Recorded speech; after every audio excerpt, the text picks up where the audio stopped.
مرحبا بكم أعزائي الكرام، ألتقي بكم مجددا في حلقة أخرى من برنامج حول العالم. خلال هذه الحلقة سوف أتحدث معكم عن تأهل مانشستر سيتي الإنجليزي إلى نهائي دوري أبطال أوروبا. بداية أعزائي الكرام، تأهل نادي مانشستر سيتي الإنجليزي يوم أمس الأربعاء إلى نهائي دوري أبطال أوروبا بعد الفوز على ريال مدريد الإسباني حامل اللقب برباعية نظيفة في إياب الدور نصف نهائي على ملعب الاتحاد، لتصل النتيجة بمجموع 5 أهداف مقابل هدف. وضرب مانشستر سيتي موعدا في النهائي مع نادي إنتر ميلان الإيطالي ليكون النهائي قمة إنجليزية إيطالية. النهائي سيقام في ملعب أتاتورك في مدينة اسطنبول التركية في يوم 10 يونيو المقبل. هناك 3 ملاحظات تكتيكية من انتصار مانشستر سيتي على ريال مدريد وتأهله إلى نهائي دوري أبطال أوروبا. أولا، التفوق العددي بطريقته المعتادة في الآونة الأخيرة 3-2-4-1. هيمن المدرب بيب غوارديولا على مجريات اللقاء طيلة الدقائق 90 عبر التفوق العددي في كل مناطق الملعب. في الحالة الهجومية ينضم دي بروين وجندوجان إلى منطقة الجزاء بجانب هالاند، ليصبح هناك 3 مهاجمين من مانشستر سيتي في مواجهة رباعي دفاع ريال مدريد، ما يسمح بتعدد خيارات التمرير.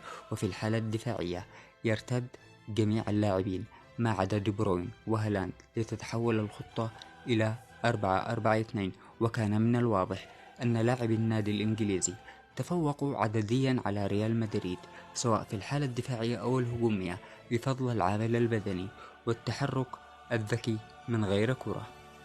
أما الملاحظة التكتيكية الثانية كانت توسعة الملعب. ما ميز طريقة لعب مانشستر سيتي في المباراة أنه وسع الملعب أفقيا بأفضل طريقة. ففي حالة بناء اللعب يصعد سيلفا وغريليتش إلى أقصى نقطة ممكنة على خط التماس، ويقتبر منهما ووكر وأكانجي تواليا لتبادل التمريرات. كان هدف المدرب الأسباني الاحتفاظ الدائم بالكرة مع الحفاظ على نفس تموقع اللاعبين وانتشارهم، لكنه استخدم سيلفا وغريليتش تحديدا على طرف الملعب لسحب مدافع ريال مدريد إلى خارج مناطقهم، كما حدث في لقطة الهدف الأول الذي سجله البرتغالي سيلفا. الملاحظة التكتيكية الثالثة، نظرية ال5 ثواني. نظرية ال5 ثواني هي طريقة متبعة وشائعة لدى مدربي الضغط المعاكس لا سيما الألمان، وتقضي بأن يسترجع الفريق الكرة في حالة فقدانها في غضون 5 ثواني فقط، عبر أن يضغط كل لاعب على لاعب من الخصم بسرعة وشراسة. نجح المدرب الإسباني في تطبيق النظرية بحذافيرها، فلم يتمكن لاعب ريال مدريد من تمرير الكرة بعد حيازتها أكثر من 5 تمريرات متتالية طيلة الشوط الأول.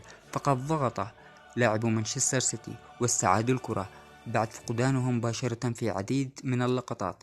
إجمالا كانت عناصر مانشستر سيتي أفضل في المواجهات الثنائية سواء أرضية أو هوائية، كما أكملوا ما نسبته حوالي 70% من المراوغات، هذا فضلا عن قطع الكرة 26 مرة نتيجة الضغط العاري الممارس على لاعب نادي ريال مدريد الإسباني.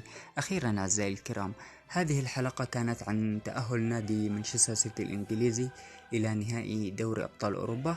أتمنى أن تكون هذه الحلقة قد نالت إعجابكم. أشكركم على حسن المتابعة. تحياتي لكم جميعا أعزائي الكرام.